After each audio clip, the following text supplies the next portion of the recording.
trauma, epidemics, and polio, to non-communicable diseases, mental health, maternal and child health, cancer, and across a whole range of different challenges and health needs faced by the people of Afghanistan.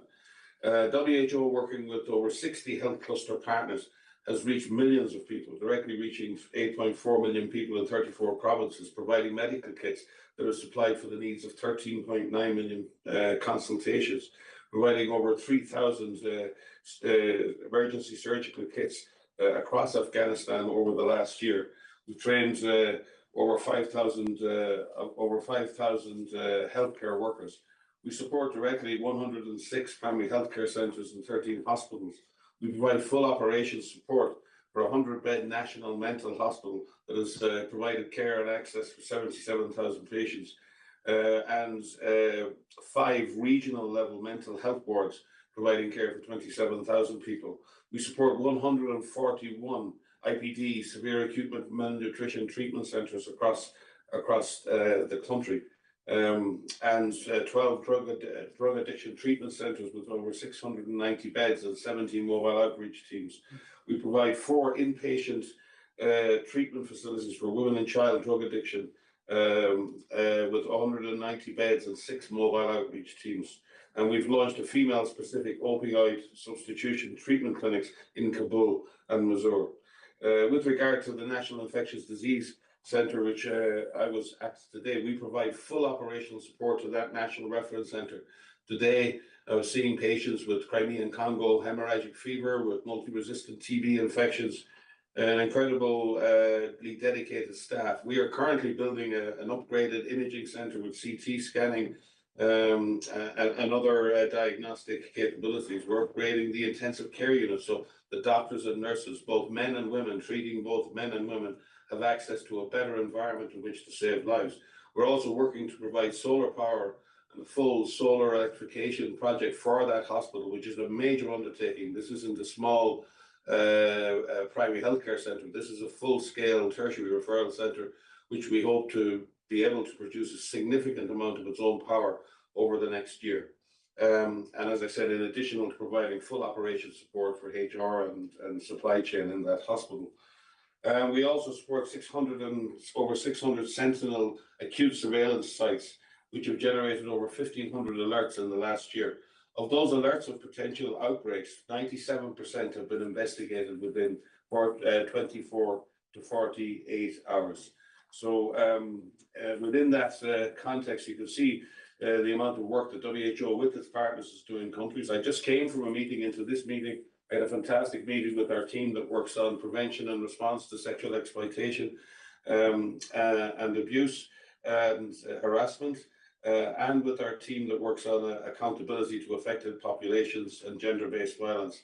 And these are major issues in terms of our accountability as an organization and ensuring that our partners and everyone we work with operates safely with a clear view that we must first do no harm in operational situations on the ground.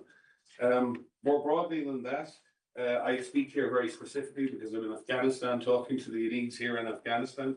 But I think Afghanistan reminds us of one of the most urgent challenges of global health in 2025.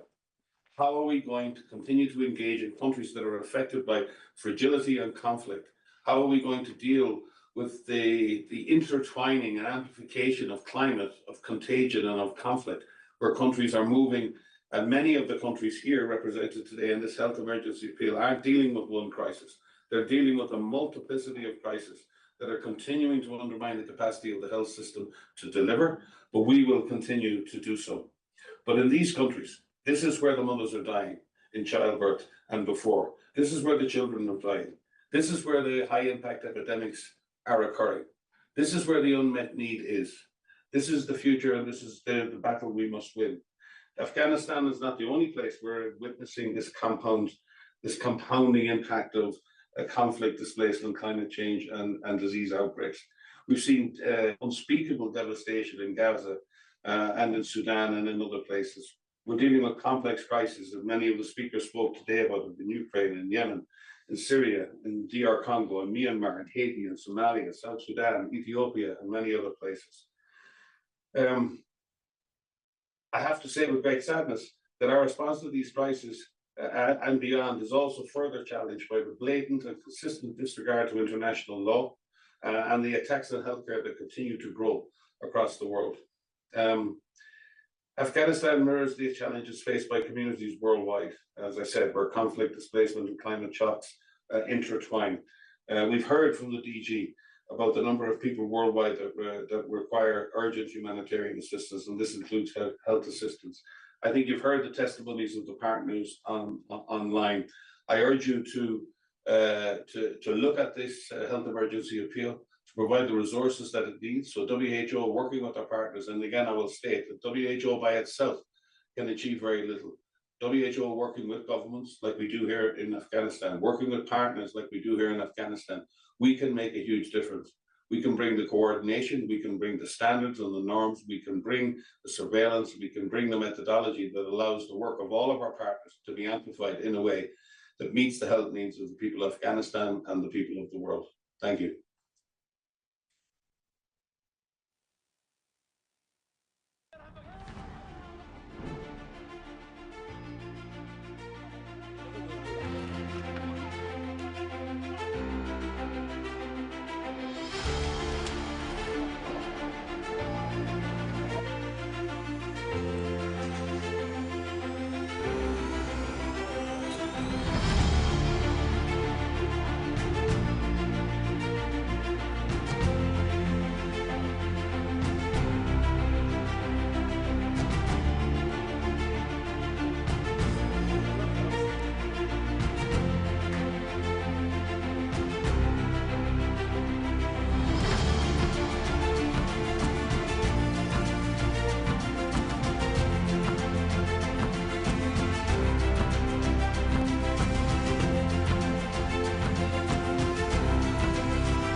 to see you on the camera there. And Dr. Deus, thank you for joining. Tim, welcome, welcome.